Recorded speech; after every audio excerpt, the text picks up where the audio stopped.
high or too low on the list? I think he's probably right about where he belongs, quite honestly. Look, this list is not a career achievement list. This isn't about celebrating what Tom Brady has done, which is, quite honestly, compiled maybe the greatest career of all time as far as quarterbacks are concerned, and really across all positions.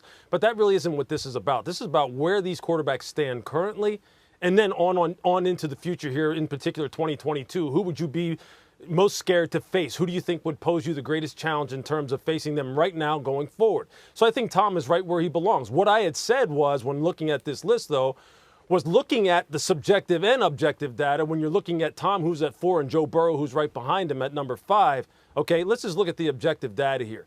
Joe Burrow led the NFL last year in completion percentage above expected.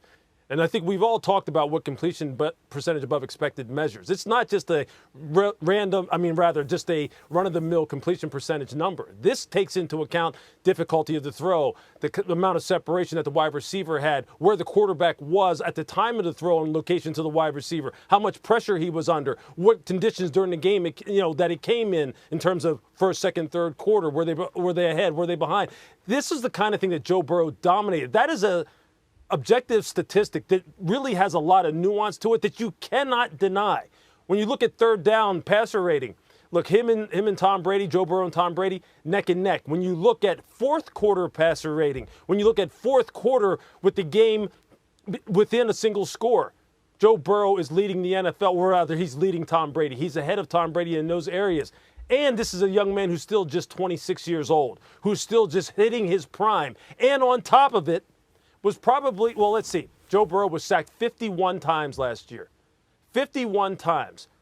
The pass block win rate of the Cincinnati Bengals, I can assure you, was much less than what the Tampa Bay Buccaneers pass block win rate was, and the kind of protection that they were giving Tom Brady.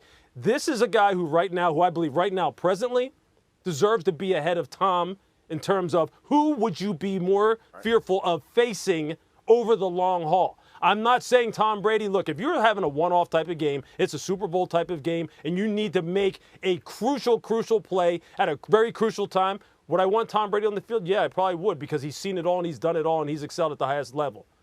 But Joe Burrow is the future, and he is the present. First off, I like Herbert better than Burrow. That's number one. I agree with Lewis about how good Burrow is, but I like Herbert better than Burrow.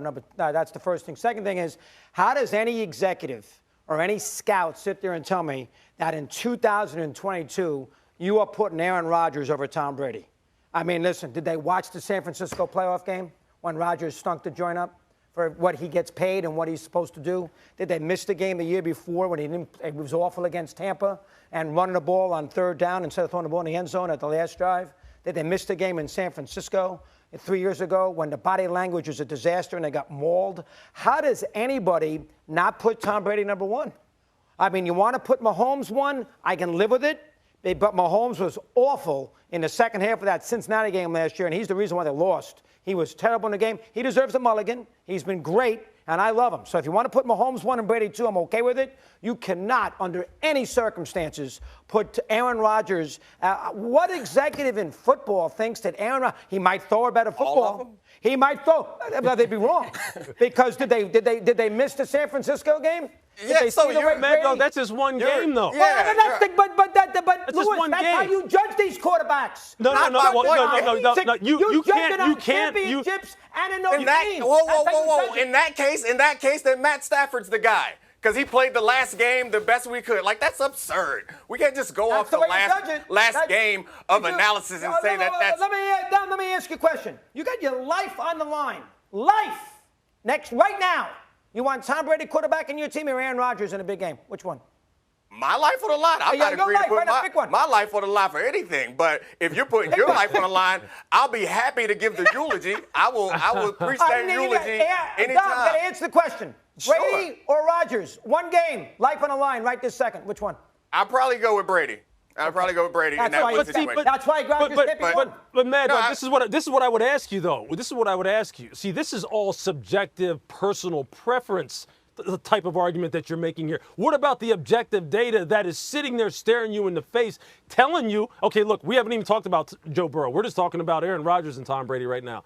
Joe Burrow is beating him in all of these areas, and he's playing it with a much weaker supporting cast in terms of the protection that he has provided. If you put Joe Burrow behind that offensive line, okay, with that kind of protection, which he may get this year, right? With Jamar Chase having another season under his belt. He's great. Okay, with T. Higgins having another season under his belt. Very good. Look, man, I'm just telling you, this kid is the future. And on top of it, okay, if we want to add into a subjective opinion about this, Joe Burrow can make all those off-schedule second reaction plays that Tom Brady can't make. And I'm not sitting here trying to bash Tom Brady. Don't get me wrong. That's not what this is about.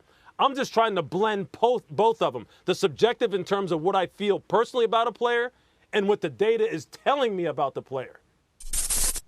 Thanks for watching ESPN on YouTube. For live streaming sports and premium content, subscribe to ESPN Plus.